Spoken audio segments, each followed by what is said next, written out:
So for this afternoon, we'll just have a short introduction to interpretation of batch reactor data. So the primary goal of interpreting this batch reactor data is in coming up with the appropriate rate law that will represent our given reaction based on the experimental data that we have obtained. Now, this lesson is quite huge in terms of coverage because this will cover two portions. So the first portion will be interpretation of batch reactor data wherein our batch reactor is constant volume, or our reaction is constant volume reaction. So the second part is variable volume reaction, and that will have a separate set of equations for the given types of reactions. So may it be a single reaction or multiple reactions. So for this afternoon, we'll start on the introductory portion of the constant volume batch reactor. Now, when we interpret the data for a given batch reactor, we need to come up with two very important informations. We need to know the order of the reaction, and we need to know the rate constant for that same reaction. That way we can write its rate law or its rate equation. So where do we get it? We get it from the set of information that was extracted through series of experiments. Now, our analysis for constant volume batch reactor, the same thing with variable volume batch reactor, is divided further into two portions. One is we use the integral method of analysis, and the other one is the differential method of analysis. So all in all, this particular module is divided into four parts: constant volume batch reactor, integral and differential analysis, and variable volume batch reactor, integral and differential analysis. So all of this will be anchored upon a set of given experimental data that will be provided by the problem for us to analyze and interpret. Now we will start off with what is integral analysis. So from the term integral, you will be provided with a differential equation that will model your given reaction, and then from that particular differential equation, you will come up with the rate equation, or shall I say, from the given differential equation, you will perform, or on your given differential equation, you will perform integration. That way you can come up with the appropriate equation that can solve for whatever requirements other than the rate constant and the order of the reaction that the problem may require. So what is this integral method of analysis? So the key term here is tests. So it tests a particular rate equation by integrating and comparing the predicted C versus D curve with the experimental C versus D data. So you have your guess. So I use the term guess. You have your guess of a particular rate expression that might represent your given experimental data. So what do you do with this particular rate equation or rate expression that you have guessed for your experimental data? You integrate it. That way you can come up with the predicted C versus D curve. Most of the time, this one is linearized, and as such, we have a line. Now, then we compare the fit of our experimental data to this particular curve or line that we have made based on our guess. So based on our guess, so let's say for example, we guess that this particular set of experimental data is for a first order unimolecular type of reaction. So we will write the rate law. After we have written the rate law or the rate equation, we will integrate it.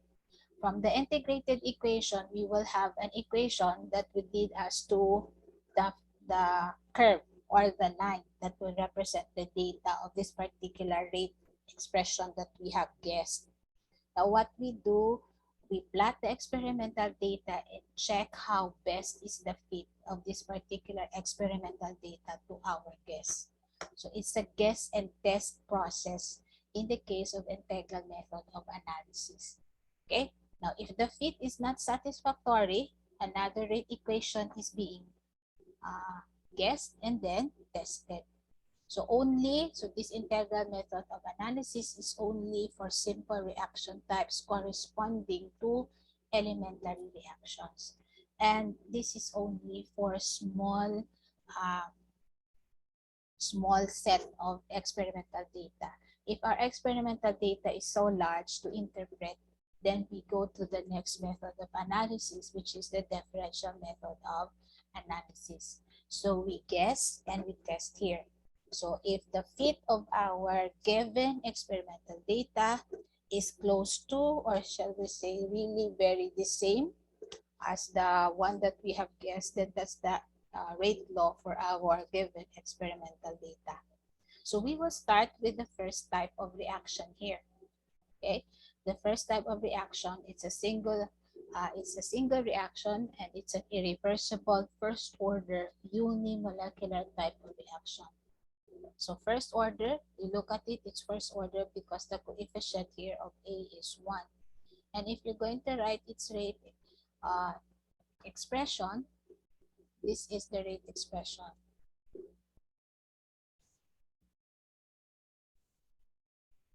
Okay, this is your rate expression. It deals with the derivative of the concentration of A with respect to time, and it's equated to KCA. If it's the rate law, it should be this one. So that's the difference between the two. This is the rate law, this is the rate equation. What we of course integrate is the rate equation because it has the presence of the derivative. If you're going to do separation of variables here, I'm sure you know very fully well your DE. So you will have DCA here, and you transfer DCA on the other side. And the DT here on the right side, you will have KDT. Now the negative here, let's say we'll place it in here. So you will have negative KDT. If you will integrate this side from initial concentration CaO to final concentration Ca rather, of course your time here is 0, and you will have a general representation of time here, which is T. If integrated, you will have ln of Ca over CaO equal to negative KT. That's the expression that you have in here. So if you have this, you will have actually ln of Ca. If I'll use the properties of ln here, minus ln of CaO equal to negative KT. If I will simplify further and write it here, we'll have ln of Ca equal to negative KT plus ln of CaO. Your data is comparable to that of the line provided that your y values will be the ln of Ca. So what you will do is get the ln of all the Ca values, that would be your y, and you get the ln of CaO, that would be your y-intercept, and this is of course your time, and this is of course your slope, the k. So if you're going to plot, what you're going to plot in the first place here, your y is the ln of Ca, and your t here is your x. So you're going to plot this too. Now, since this is already in the form of a line equation, y equals to mt, or negative mt plus b, we expect that your experimental data, when plotted with ln Ca here, and you have here your time, would be that of a straight line. Slope is negative, so I write it in this manner. So if your experimental data will not be something like this, or will not be close to this, then your guess that your given reaction based on its experimental data is unimolecular and first order is wrong. Then you guess again. Do you get it? So the reason why you are presented here with the different types of reactions, we start with simple single reactions, then we go to multiple reaction, is To be able to interpret later the data, oftentimes the data is in the form of concentration and time, or conversion and time. So you're going to plot that data and check whether it conforms to the guess that you have. So this is for example, let's say your guess. You are to plot your data, it would look like something like this. If your data does not look like that, if your data is something like this, or your data is something like that, then your guess is wrong. You have to guess another one. But towards the end of this topic, after all the single reactions and multiple reactions are given, you'll be given a more general equation to use. That way you will not have to guess and test. But we always start with this particular portion in which you guess and test the fit of your experimental data to a particular type of reaction which you have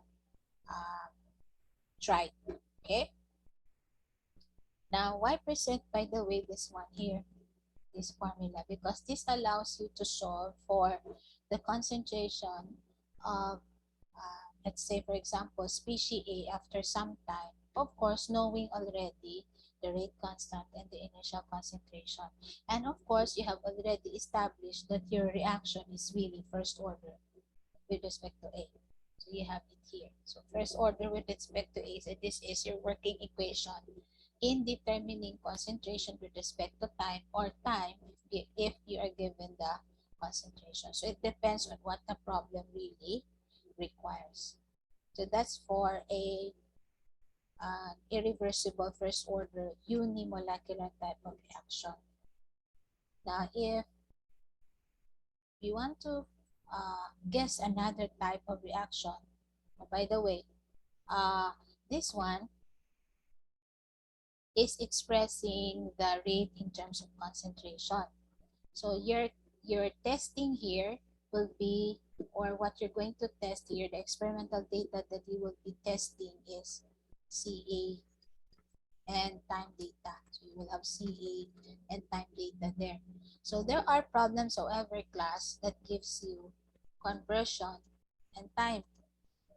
How will you be able to test the fit of this set of data that you have, which gives the conversion after some time t, if this is your only working equation? So it's actually quite easy. What you're going to do is learn, of course, the other representation or equivalent expression for CA.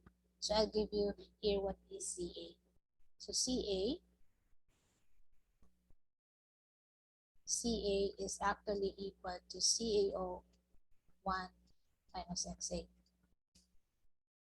XA here is the degree of conversion, or that part of A that has been converted, or that part of A that has reacted.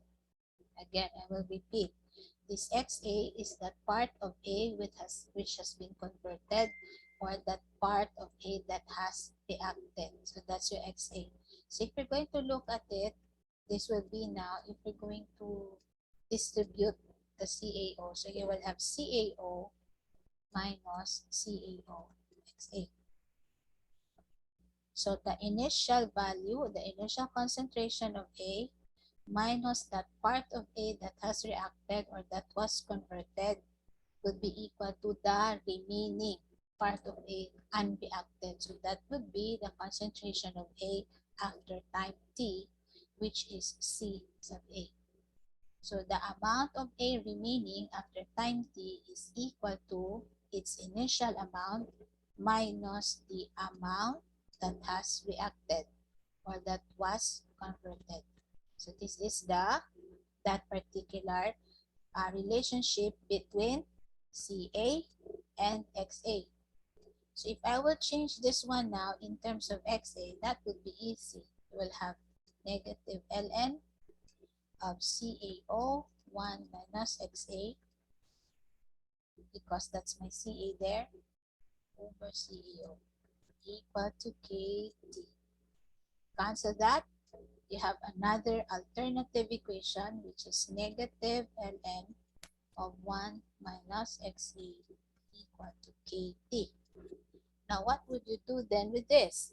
If you're given an experimental data, which is, let's say, conversion with respect to time, so you have pairs here of XA and XT, you try to first linearize this one. So this entire expression here, I'll make this positive, so you will have, I'll first erase what I have written here. So if I will make this one positive, I will have, I write it here, 1 minus XA, and I have here ln, and this would be negative KT. If this is comparable to an equation of a line, this the entire expression here will be your y, and this would be your x, and this would be your slope. So meaning the experimental data that should be provided to you, or that is provided to you by the problem, if plotted, will have something like this. If this is your y, the ln of 1 minus xa, meaning the raw data xa you are to use in solving for this. By the way, there's no negative because I transferred already the negative on the KT. So that's your ln of 1 minus xa here. So if you have xa, first solve for this. That would be your y. And then you have here your t. That's your x. So this is your y. And this is your x. There's no y-intercept here in your equation, right? It's only negative kt. There's no p. So meaning your line, if plotted, so you have this new set of data now. The t, you don't do anything about the t, but the xa here you use in determining ln of 1 minus xa. Your plot should be a line that should pass through the origin. Why should it pass through the origin? So if it's negative, the slope should be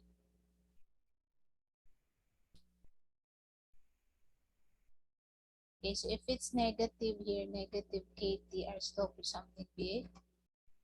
The other way around. Up. Okay, something like that. Should pass through the origin. Negative slope. So if your plot is not like this, where you're given set of data, then it's not this one. Then your guess that it's a unimolecular first order irreversible reaction is wrong. You have to look for another equation to fit your data. So what I have shown you here is that whenever you're given conversion with respect to time, this equation you need to convert into this, the negative ln, which I'm going to show to you on the other side, on the other slide. So that's this slide here. So the alternative equation that you will have is this one. You can plot, so it will not, so that it won't be plotted on the second quadrant. What you can have here is the negative ln of 1 minus xa, and you have here t. So your line would be now on the first quadrant. You have this. Okay, so it should be a straight line passing to the origin. If the origin, if rather your line in a spot is not passing to the origin, it's something like that or like that, then your guess is wrong. You have to guess another one. That's how we do guessing and testing. It's a very crude process, but towards the end, you will have a more general equation to use wherein you don't need to do guess and test. So in the note below here, you could be, it could be read that the plot of ln of 1 minus xa, or the ln of cao over ca over cao versus time of the experimental data is tested. If the plot is not a straight line, as I have explained, another rate form is guessed and tested. So that's what we do. Okay? That is if you're going to employ this particular procedure. This is being shared to you not just because you're going to test, you are to guess always and test a particular set of data if it fits this particular equation. No. There are problems that already it stipulates or specifies that the reaction is first order. So if the problem already gives you the order of the reaction, then you know the equation that you will use. If you are given conversion, so this will be the equation that you will use. If you're given conversion, rather concentration, this will be the equation that you will use. So you have actually the choice on what particular equation you will use depending on what the problem provides. But this is just what the first type, the unimolecular first order irreversible reaction. Before I go to the second type, which has cases under it, do you have any questions here in the first type of reaction? Okay. None, miss. We'll go to the second one.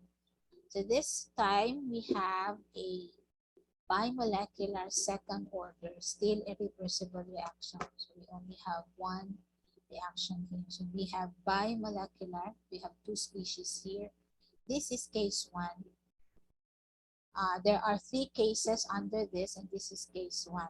You have two different species reacting to form the products. So your rate equation can either be expressed in terms of A or B, as you can see here. All negative because A and B are on the reactant side. Your rate law is K, C sub A, C sub B. Primarily because we think that this is elementary. This is an elementary reaction. Just like the first reaction that was shown to you, which is also elementary in nature. So this is your rate law, rate equation, and this is your rate law. This one and this, that's your rate law. Note that the amounts of A and B reacted at any time here are equal. So the amounts of A and B reacted at any time in here are equal.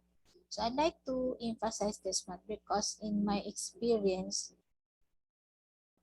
more than 20 years of teaching kinetics, oftentimes the students does not know how to interpret this one if it's not really spelled out to them.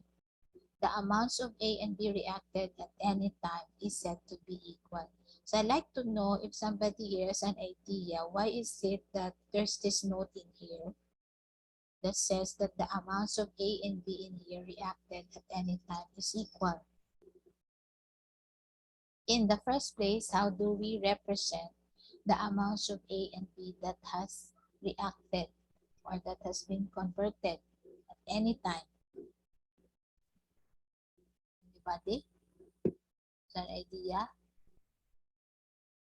So the amount of A and B reacted, let's say for A, anytime, this is the amount for A that has reacted. We represent B in the same manner, we just change A to B. Okay, the amount of A reacted or disappearing at any time, the amount of B reacted at any time. So this says here that the amounts of A and B reacted at any time are equal. So where do we base this particular statement here? This is, by the way, fundamental, so you should not forget this. Even if your reaction is non-elementary, this particular principle works. Where is this in the first place based on? The amounts of A and B reacted is taken from the stoichiometric equation provided. CaOXA over 1 is CbOXb over 1. Let's say you have a product D here equal to CdOXd over 1. They are all equal, right? Because they are all divided by 1. Where do we get the 1? These ones here are actually the coefficients that you are seeing here on your species as they appear in the stoichiometric equation or in your reaction. So the amount of A reacted divided by the coefficient of A is equal to the amount of B reacted divided by the coefficient of B is equal to the amount of D formed divided by the coefficient of D in the stoichiometric equation. These two we say reacted, but since D is a product, it's not that amount of D that has reacted, but rather it's the amount of D that was formed or that is being formed. If, let's say, for example, this is not, let's say this is 2 and this is 3, this will change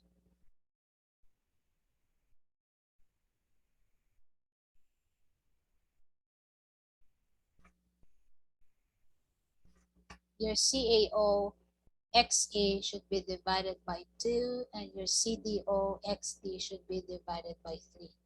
Then this does not hold true. This will only hold true for this particular type of reaction. Why? Because you only have 1:1 relationship for the species that appear in your stoichiometric equation. Okay? This one is fundamental. Never forget the amount of A reacted, the amount of B reacted, the amount of D formed. Because later on, when you do your own thing, when you derive an appropriate equation to represent your experimental data or to solve anything in relation to the equation that you have already written, this is very important. This will lead you to the correct amounts of required information in the problem. Okay, so this is case 1. What do we do with this? Now, remember in DE, you were taught in DE that you can only evaluate if your unknown function is the same. Let's say you have, just a review on the dCA dt equal to k c sub a c sub b. Can you evaluate this DE? Can you evaluate this DE as it is written? Yes or no? This is a DE. You are to derive a formula from this. Can you derive or can you evaluate this as is?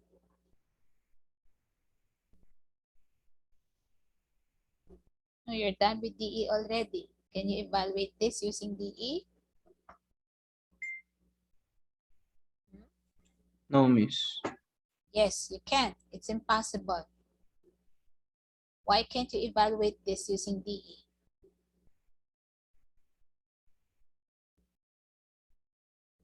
Why do you think you can't evaluate using DE? Jeline? Vincent says it cannot be evaluated. Why? Any idea? Why can't it be evaluated, Jeline? Or why can't we not solve the solution to the DE? Jericho, what do you think? Why can't we not evaluate this DE? I think because of the C sub being a term, miss. Very good. Your DE only has 2 variables in it. The independent and the dependent variable we call the unknown function. In this case, you already have 3. You have the time, you have the concentration of A, and you have the concentration of B. That would be impossible for you to evaluate this particular DE as is. So what you're going to do before you even do separation of variables, because in this case, you will only do separation of variables, you will replace CB by an expression in terms of CA. Replace C sub B with an expression in terms of CA. Where are you going to get that? You're going to get at that based on the stoichiometric equation, the relationship that I have shown to you a while ago. So if this one is written, I can write it as K CA, or I can write this as CaO 1 minus XA. If you can recall a while ago, your CA is CaO 1 minus XA. And the CB can be written as CBO 1 minus XB. Now, I will go to the Jamboard for me to write it properly so you can follow too, because I have little space here. We will clear our markings first. And we'll have the board. That's how.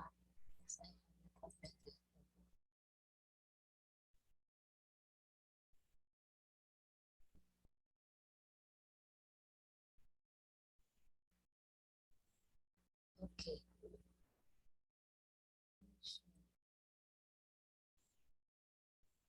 Can you see the Jamboard?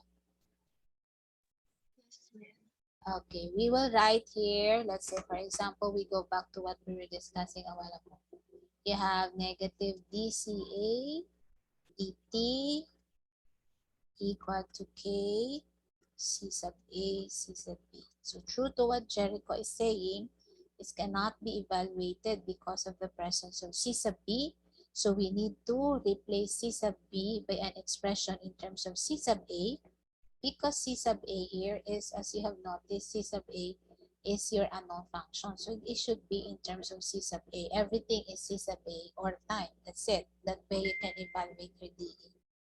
So one way of doing it is you make use of the relationship that was shown to you a while ago. And it follows that your CaOXA is equal to CbOXB, right? So they're just equal. Now, however, your CB is equal to CbO 1 minus XB. If I will have this expanded, by the way, where did I get this? It's the same as the pattern of CA equal to CaO 1 minus XA. So the same thing with B or any component for that. This will only be different if we're talking about the product. Because let's say if we have D as the product, this would be now CdO 1. We don't say minus, but plus XD. The initial amount plus the amount that was formed.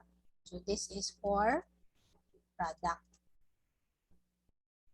This too is for reactants. Okay, so that's the format. So we go back to this one. Just erase what I have written there. So I need an expression that will represent C sub B in terms of C sub A. So I will write here C sub B is C sub BO 1 minus XB. And this is CbO minus CbOXB. And remember, I need to change this one to C sub A. And we have this, right? We have that. So this could be written as CbO minus CaOXA. You get it? Now, it's CbO minus CaOXA because CbOXB is CaOXA. However, class, I did not change the Ca here into conversion. It's still Ca. So I need to have this replaced in terms of Ca. How do I do that? We go back to our equation a while ago. Ca is equal to CaO minus CaOXA. Right? It's the same as this. I want this change. So this one, the CaOXA is equal to CaO minus Ca. So I go back here. Therefore, Cb is equal to the Cb that we have here. CbO. The CaOXA is this minus CaO plus Ca. Do you follow? The CaOXA here will be replaced by this. So that would be now minus CaO plus Ca. You may ask, Miss Ali, what about CaO and CbO? They are constants. Your problem will give the value of those constant initial concentration. Most of the time, the initial concentration is given because you cannot follow through the progress of the reaction if it's not known. So from this particular original rate expression you have, so dCA dt, you now have KCA. This CB will be changed to that. CbO minus CaO plus Ca. Let, example, just like to simplify things here, let CbO minus CaO equal to 7. So I will have something like this, dCA dt. This 7 depends on these initial concentrations, equal to KCA 7 plus Ca. Now you can evaluate this DE using separation of variables. You have negative dCA over Ca times 7 plus CA is equal to K dt. This will be integrated from 0 to T. This will be integrated from CAO to CA. Question: how will you have this integrated? You use the method of partial fractions. Why? Because you have here this factor and this linear factor here. So this can only be evaluated using the method of partial fractions. If the problem gives you already the value of the initial concentration together with the final concentration, then it's not a big problem because all you have to do is input it in your calculator. You get to know the value of the left side. Probably what would be unknown would be how long will the concentration that is given in the problem will be reached, or how long will it take for the concentration of A to drop from this initial concentration to this final concentration. Of course, the rate constant as well should be given. Otherwise, if it's not given, then it's your first and number one objective. You determine the rate constant and the n if the problem does not give it. So I'm just giving you here an example on how heavy is the derivation of the working formulas and equation in kinetics if you are to properly model your given reaction using the DE, the differential equation, the rate equation for that particular reaction. Now, Levenspiel already had it derived for you, but the manner of the derivation is crude, meaning it's just jumping right away to the final equation. That is why in your problem set there, in your module 3, you are given an assignment to derive the equations that were crudely derived by Levenspiel, or it was derived of course by him, but it was not presented 100% in the book. So I give it always as an exercise to the student to derive the said equation. Now, before I go back to the equations that were already finished based on this particular processes that were shown to you, comparable to this, so majority is method of partial fractions. And of course, first and foremost, before you do separation of variables, you have to see to it that you only have one unknown function and one independent variable. Do you have any questions so far in here?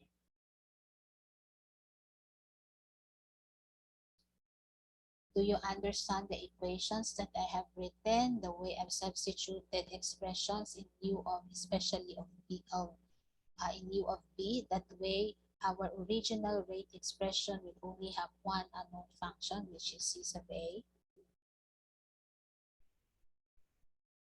Okay, so I think you all got it. So we go back to our slides. So this is our case 1. Take note, it's just case 1. If it's integrated and evaluated, this will be the answer class. If it's in terms of conversion, this will be your rate expression. There is, if M is set to be the ratio of the initial concentration of B with A, this would be your corresponding equation. This is still a DE because you have the derivative here of conversion. These are the equivalent expressions that will be equated to this. This will work if M is not equal to 1. Now, how would you interpret this? There's just so many equal sign here. So meaning, class, this ln of 1 minus xb over 1 minus xa could be equated to this or to this. Same thing with this ln of m minus xa divided by m times the quantity 1 minus xa. This could also be equated to this or this. So any of this could be equated to this. So the question is for you to find out how did this came about, how did these equations came about from this one. So the one that I have shown you is in terms of concentration. Now, I will show to you how you convert the left side of that particular equation to this and how you will convert this one with conversions already. So I will go back to our Jamboard so you will have an idea. That way you will know how to convert from concentration to conversion. Okay, and go back to our Jamboard. We have this, right? This is our equation. But this is in terms of C sub A. If I will go back to our slide, there is also an expression there in terms of C sub A. See this? C sub A, C sub B, CAO, CBO. That one came from the one I presented to you. This one. Wherein instead of converting to conversion, we stick to the original representation in terms of concentration. Now let's say I'll have this one again. I'll go to this next part here. Negative dCA dt equal to K CA CB. And we'll have it expressed in terms of conversion. We know that CA is CAO 1 minus XA. We know that. So this will be changed to that. So negative D of CaO1 minus XA dt. So the entire Ca here will be changed to this. And you have KCaO 1 minus XA. And you have CbO 1 minus XB. Now, if this is differentiated class, this is a constant. So it's when you differentiate, you set it aside. So you will be differentiating now 1 minus XA. The derivative of 1 is 0. The derivative of negative XA is dXA, negative. So this negative and that negative will make it positive. That is why you see on the slide, I'll go back to it later, you see a dXA multiplied to a CaO dt. So this is comparable to this. Negative dCA dt is equivalent to CaO dXA dt. Now, from concentration as the unknown function, you have converted to conversion. So you make everything agree with it, or you make your unknown function here XA consistent with all the unknown functions that are present in the right side of your equation, which brings us to have this change. It has to be changed. So we have here K CaO 1 minus XA. I'll keep that, and I'll have this expanded, so you will see. So you will have here a CbO minus CbO XB. Now I'll change the color of the font so you will see. This CaO that you have here and this CaO that you have here will cancel, and that will give you dXA dt equal to K times 1 minus XA. So I don't have any problem with this because anyway I have XA here. What about this? The CbO is a constant, so that ain't any problem as well. But the CbO(xB) has to be changed to what? We know that CbO(xB) is CaO(xA). So I'll change that.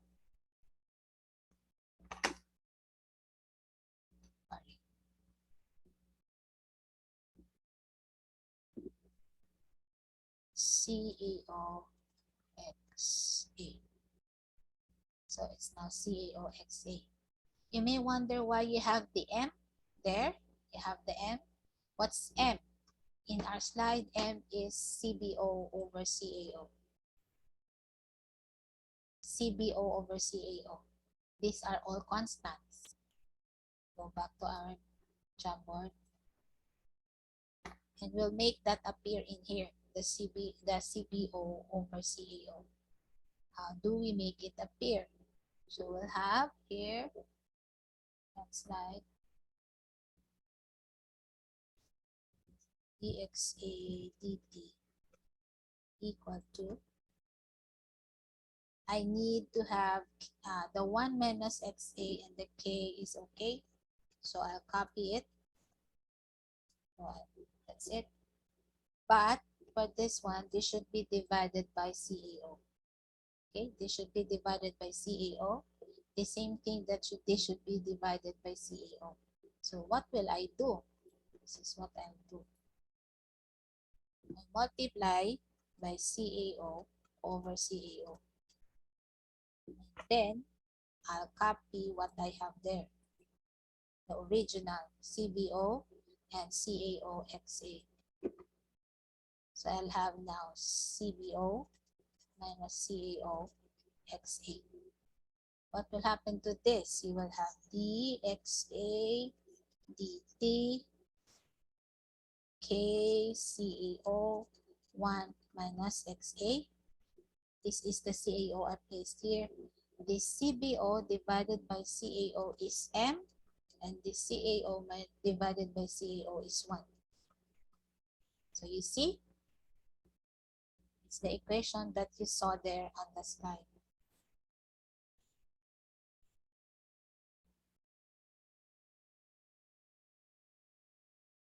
It's still squared here and it's still CAO. If I cancel the CAO here, you will be left with 1 CAO here. And that's the equation that was shown to you in the Jamboard. With this, you can now do separation of variables. If we go to the Jamboard, this is it. You can now separate variables. You have XA over 1 minus XA times M minus XA. This can be evaluated using method of partial fractions. On the right side, you will have K CAO dt. This is to be evaluated from 0 conversion to conversion x sub a after some time t.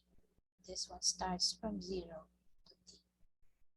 If you do your method of partial fractions here, this one anyhow will be just a simple KCAOT.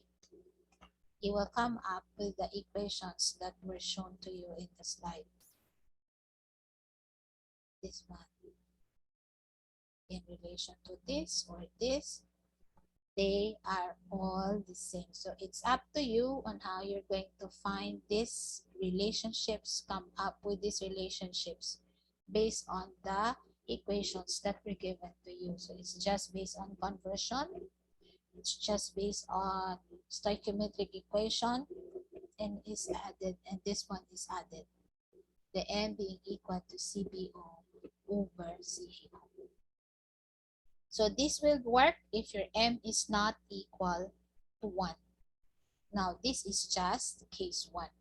So whenever you have this, since you have a lot of equal signs here, you have also a lot to interpret in terms of the fit of the experimental data. So it could be a plot of CB, ln CB over CA. Here, you could see that one. Or it could be a plot of M minus XA over M times the quantity 1 minus XA evaluated in terms of the ln of the equivalent expression or the ln of this. All of this you see here in here. So you're going to plot, you're going to test the plot of that versus T. Why all versus T? Because what you have here is just T on the right side. All of these are constants. These are also constants representing the slope of your plot, right? And this is your T. Now, it says here that if the plot is not straight, then you have to guess another rate expression. So we don't do that. We usually do it generally. It will be presented to you later. So if CBO is much larger than CAO, meaning the initial concentration of B is much larger than the concentration of A, CB remains a proximity constant, or meaning the change in the concentration of B over time is negligible. And approximately, we can say that the reaction becomes a pseudo first order reaction. What do you mean, Miss Ali, by pseudo first order reaction? If I will use our dialect, daw, first order reaction siya. Nga daw first order reaction siya. Kay ti ang C sub B, do wala lang nag-change yung concentration.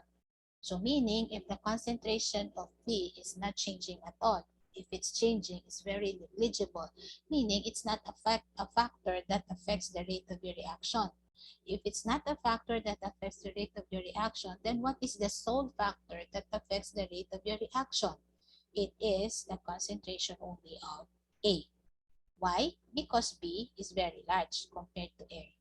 The same principle works if it's the other way around. If A is very large compared to B. So then, the reaction is pseudo first order with respect to B. A anymore is not a factor, or the concentration of A anymore is not a factor in determining the rate of your reaction. Okay? Now for case 2 is easy. It's bimolecular but the same species. So if you're going to interpret it as elementary, it would be something like this. If you change the Ca here to CaO1 minus Xa, it would be something like this. Now, you can evaluate the DE if you change this negative DCADT to CaO DXADT. And you will come up with this formula. So I leave that to you as an exercise. Since you know already that negative DCADT is CaO DXADT, then you can do the integration, because anyway, this is not method of partial fractions. That's simple power formula. That way you can find that particular working equation for case 2. Now for reactants, so this is for reactants with equal initial concentrations. I like to emphasize what this means. Reactants with initial concentrations equal. If your original reaction class is A plus B forming D, for example, and CaO is equal to CbO, it could be written like this.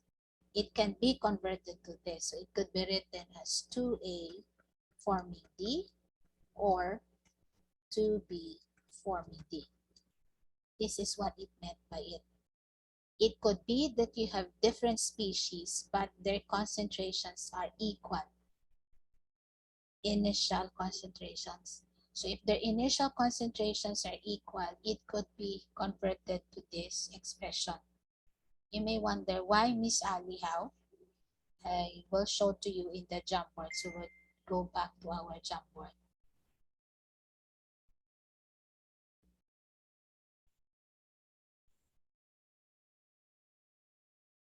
Okay. Let's say you have CaDT equal to KCACB. CaO is equal to CbO. So we write here KCa O1 minus Xa CbO XB. I just already expanded. Now you can have this as KCaO. Sorry.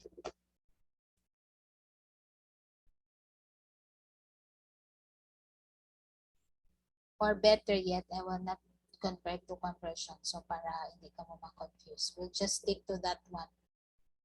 Okay, we'll just stick to the original. I will not change to conversion. CB is equal to CbO 1 minus XB. This is CbO minus CbO XB. CbO is CaO. CbO XB is CaO XA. Right? Based on CaOXA equal to CbOXB kung 1:1 na siya. So therefore, Cb is just equal to Ca because this is Ca. Then if you have two initial reacting species, or if you have two different species that have the same concentration, it could be written like this. It could be written like this. So of course, you need to change that one to Cb. This one is dCA dt still. Do you get it? So amo na siya ang ginanamin dito. That if the initial concentration of your species are equal, even if they're not the same, you can write your bimolecular second order irreversible reaction the same as in case 2, even though it's case 1. Okay, as long as the initial concentrations are the same. If you have this class and this is your working equation, the plot of 1 over Ca or Xa over 1 minus Xa. So 1 over Ca here is your y. You transfer this one on the other side. So actually it could be written like this. From here you will have 1 over Ca equal to, you have that one, Kt plus 1 over Ca. So this is your y, this is your m, that's your x, and this is your b. Right? So this is what it meant here with the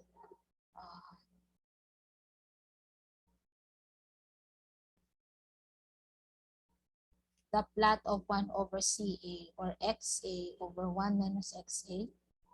This one. You transfer the CaO here, so you don't have a y-intercept in that case. The entire expression here is your y. For your Xa over 1 minus Xa. So the plot of 1 over Ca versus T, or Xa over 1 minus Xa versus T of your experimental data is tested. Again, it has to be a straight line. If not, then your reaction is not second order bimolecular. In here, reaction ratio should be chosen such that it is equal to or widely different from the stoichiometric ratio. Usually in this reaction class, the starting initial concentrations of the species, if they're not the same, should either be equal to or really very far from each other in terms of value. In practice, that's how it is. So the ratio should either be equal to the stoichiometric ratio or widely different than the stoichiometric ratio.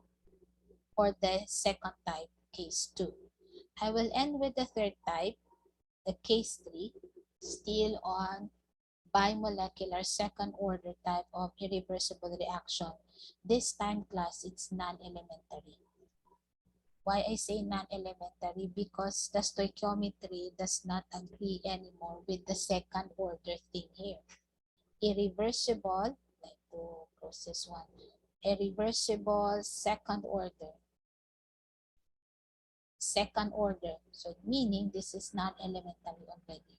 Because if we add the coefficients here, it would be 3 already. So integrated expression here depends on the stoichiometry as well as the kinetics.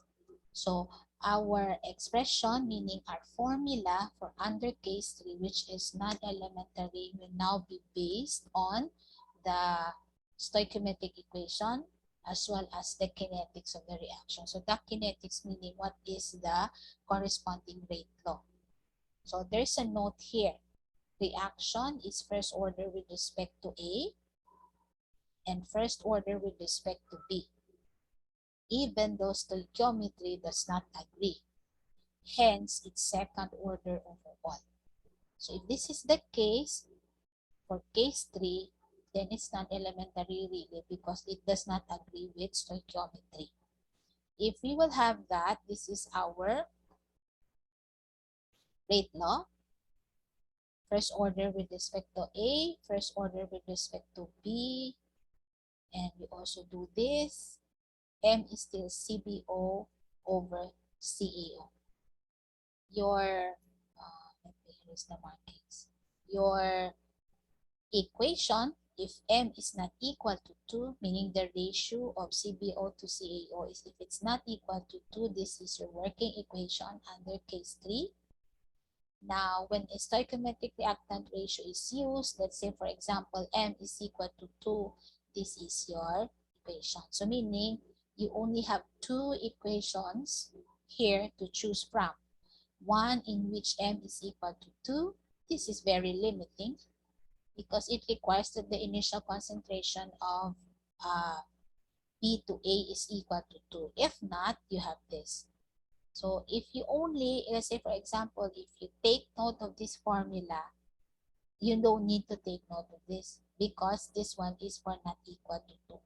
So if it's 2, you just simply equate that to, if you substitute 2 in here, you will know right away that your right side will be gone, and that will not work for you anymore. This one is very limiting, this one is more encompassing as long as it's not equal to 2. Okay? So this is your, I will only discuss until the second order for now because I think it's too much already if I will continue. Just to give you an idea on how heavily anchored to DE is your kinetics, especially if we are to determine the appropriate rate equation or rate law that will best represent or fit our experimental data. Okay, next meeting we will continue with third order. It has also 3 cases under it. Okay, any questions so far? I will let you use the remaining time for the processing of your problem set. Any question?